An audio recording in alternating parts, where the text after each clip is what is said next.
Education എൻകൗണ്ടറിലേക്ക് എല്ലാവർക്കും സ്വാഗതം. UGC അംഗീകാരമില്ലാത്തതിനാൽ Bharathiar സർവകലാശാലയിൽ പഠിച്ച വിദ്യാർത്ഥികളെ തഴഞ്ഞ് MG സർവകലാശാല.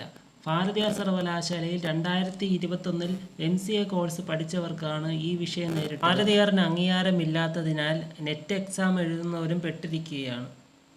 ഭാരതിയാർ സർവകലാശാലയുടെ ജൂറിസ്ഡിക്ഷനിലാണ് ഇവർ പഠിച്ചത്. പക്ഷേ അവിടെ പഠിച്ചു എന്ന് പറഞ്ഞിട്ട് കാര്യമില്ലല്ലോ. UGC അംഗീകാരമില്ല. സർട്ടിഫിക്കറ്റ് കടല പൊതിയാൻ മാത്രം കൊള്ളാം. MG സർവകലാശാല റേറ്റ് ചെയ്യാനുള്ള റീസൺ ഇതാണ്. Dub no recognised on that period. ഇതാണ് MG പറയുന്നത്. 2014 UGC അംഗീകാരമുള്ള ഭാരതിയാറിന്, അതായത് 2014-15 അക്കാഡമിക് ഇയർ. 15 ശേഷം അങ്ങോട്ട് 2023 വരെ UGC അംഗീകാരം ഭാരതിയാറിനില്ല. 2023 A++ ഭാരതിയാറിന് കിട്ടി. എന്നിട്ടും 2023 ഭാരതിയാറിന് അംഗീകാരം ലഭിച്ചിട്ടില്ല. 2024 15 കോഴ്സിന് മാത്രമാണ് ഭാരതിയാറിന് അപ്രൂവൽ ലഭിച്ചത്.